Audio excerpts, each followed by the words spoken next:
In the past few years in our YouTube fragrance community, this house, Maison Margiela, their Replica lineup, has gained some steam, some popularity, some hype in our YouTube community, namely Jazz Club. Ooh, By the Fireplace, love that one. That's the only bottle I own in my collection. We also have Under Lemon Trees, which is the one I'm looking at today. And oh, they got a new one called, it's a coffee-based one, Coffee Break. Oh, that has Robes Await written all over it. I want that coffee-based one. But today we are going to look at the one that received a small hype this spring, this summer of 2019. This one, of course, Under Lemon Trees. I'm going to give you guys my take on it in this upcoming Take It a Test Drive. Let's go.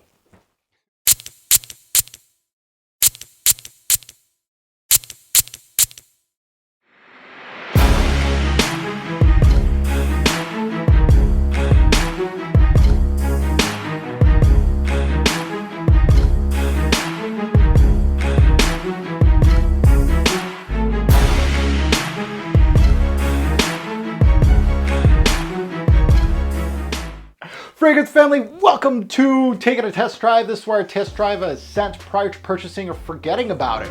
I wear them for 1 to 2 wearings, depending how big the sample is. I'll let you know my thoughts, good, bad, the ugly. I love letting you guys know what I get from the particular fragrance. Today, as the title suggests, you guys already know it's not a secret.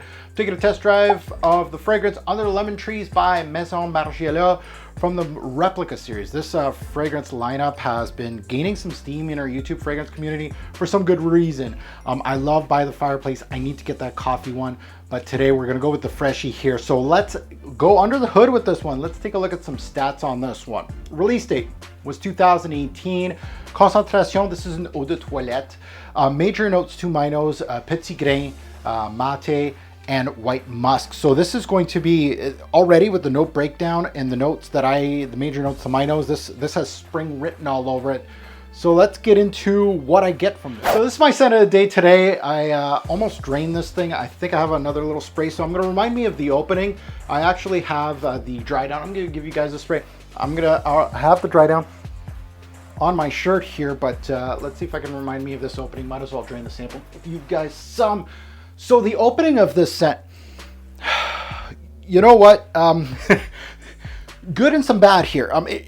It comes off familiar to me. And with the hype, I was like, you know, nobody really mentioned that it came off familiar.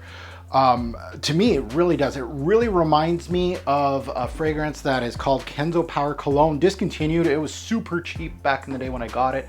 It also reminds me a lot of the Bulgari Eau Parfumée tea series. Here's 2 of them, namely the white and the red tea. These are great. These are in the women's aisle, very cheap, but I feel they're unisex, but some of the men out there may not. But this is right under that realm with the Bulgari tea series, because there's some tea in here. So the opening of Under the Lemon Trees, not as citric as I thought it was going to be. I was like, and there's a lot of fragrance reviews that say a lot of citruses. Now, again, I didn't get a lemon base here. I got more of a lime base here. It's more of a green theme than a yellow theme here. With the green tea, the lime accords in this one. Very uplifting, yes. It does have that familiarity of a tea-based scent. The lime gives you that acid that you're looking for in the opening, but it rushes away way too quickly in this scent. I felt like that citric quality, that acidity really went away quite quickly. This scent kind of reminds me more of the tea in the Eau Parfumée series from Bulgari, most notably the white one and the green one. I felt the petit grain, the mate, truly balancing out this scent, but really went from petit grain more than anything with the lightly floral qualities, soapy type quality, slightly sweet. There is a tart citric quality, of course, that acidity that you get from the, of course, the lime with the mate that reinforces the tea herbal aspect of this scent. So, there's some brightness, but it wasn't as bright as I thought it was going to be. And again, Under the Lemon Trees, yeah, it'll give you a different idea. It's not supposed to be just a big lemon, I would assume. But yeah, it wasn't as bright as I thought it was going to be, or as citric as I thought it was going to be. Not poo-pooing the quality of it, it's actually very good in the opening. I like it, but it's very familiar to me. Immediately I was like, familiar. This is not unique as a scent. Now, more into the heart and the dry down of this one. Once we get into that, the tea almost takes over with a fresh green, slightly spicy, slightly woody aspect. There's some white musk dominating the ending of this scent. It kind of reminds me of the white musk in Thé Blanc. And it also has some floral aspects from Kenzo Power that I felt. This one has, of course, white florals with a high citric quality. It really reminds me of the Kenzo Power here, the cologne. This ending gives the scent more of a transparent feeling with hardly any backbone, which is great in the high heat. However, it's gonna hit that longevity and projection kind of hard, and we're gonna get into that. It truly doesn't have much more to give me in the back end of this scent. I really felt like this scent, I'm not gonna say top heavy, but it really was more entertaining up top the first like half hour of this scent. And then after that, I was kind of, not that I'm bored. There is scents like this that are kind of pedestrian and they're great for office use. And this is where I feel like this one's good for. It just felt, not unique because I got a whole lineup right here and I could probably get at least several bottles in front of me that kind of reminds me of this genre. So it's nothing new to me. And it really doesn't remind me of Under the Lemon Tree, to be honest. It doesn't have that much of a woody aspect or a lemon-like quality, more of a lime-like quality, more green than yellow to me. Now let's get into the revolver where I talk about seasons, day or night, versatility, and the performance of this particular fragrance. So seasons, where do I feel like this is going to fit in? Of course, spring and summer, more towards the spring. I feel like this kind of DNA works best in that kind of weather where it's coolish, but then it can warm up and then it can get a little cooler. I felt this DNA would work best in spring. Day or night, I really feel like this one's more of a daily wear scent. It really doesn't pop off to me as like something that I would wear on a date or going out at night. It doesn't have that much personality to the fragrance. It's just very much a straightforward, easy to wear, something you don't have to think about wear it at work type of scent. Versatility, I'm gonna go with high. I feel like these kind of scents, alas, a little boring. It really steals a lot from the Bulgari line, which a scent like this, really unisex, men, women can wear it. Actually, a lot of women are going to love this fragrance more than men. But like this kind of fragrance, I can just not think about it and wear it. They won't last long, and they're very transparent, and there's not much going on in the particular fragrance. So performance wise, I felt the longevity was okay for what it gets. It reminds me of, again, the Bulgaris and this Kenzo right here beside me. 3 to 6 hours, the 6 is on the high mark here in regards to longevity. Projections fairly low on me. I really feel like as this fragrance to me doesn't bring anything new to the game. So as far as my final take on this particular fragrance, or my outro on this one, Under the Lemon Tree does not bring anything new to the fragrance game, in my opinion. It was really not worth the hype it got this year. I was just like, what are people seeing out of this fragrance? I see some quality. They might be blinded by the Replica series, which they cannot do any wrong, but I felt like this was done before. It was perfected, actually. I feel like this one perfects it, even though it's discontinued. The price tag that the Replica series is, it's higher tier designer. I feel like, I don't know if I feel like this one's worth a huge hype.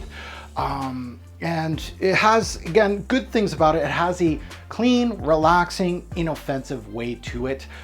Those are all good points for this particular fragrance. Not that the marketing was wrong here, but it truly swayed away from what I felt was the lemon. But this one truly stepped away from the lemon. I really got more lime than lemon here. I really would have loved to have this having a very much a strong, sparkling, citric, transparent lemon citrus hit up top with a woody ginger, perhaps, in regards to the fragrance as a build.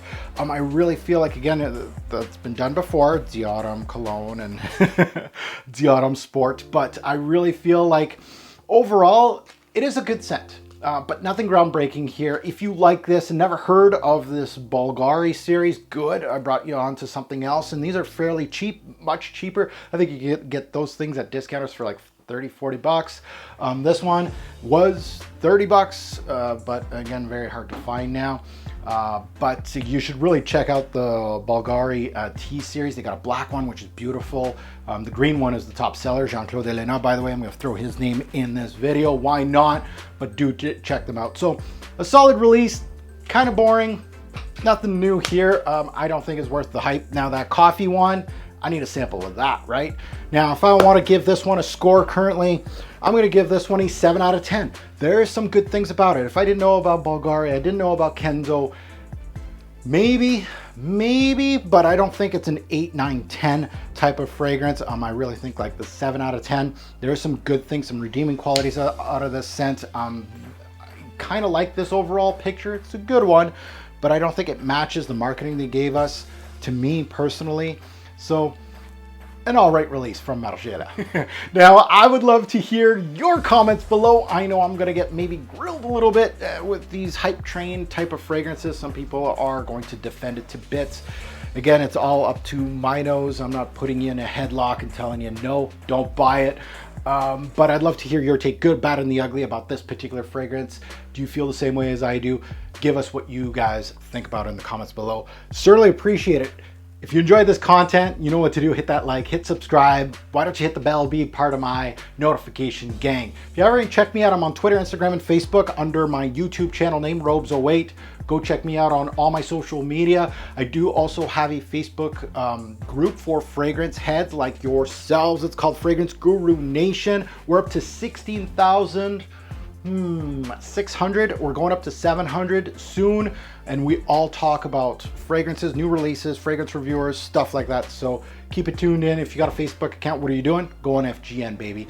Join us today. Now I'm going to leave you a few takes from all my social medias. I asked everybody what they thought about this particular fragrance. So I'm going to give you the good and the bad. If it's all good, then I'm going to put it all in the back end of this video. You guys will see all those comments. As always, a great or poor fragrance will make a lasting impression. Choose your scent wisely. Thanks for watching, YouTube. Have a good one.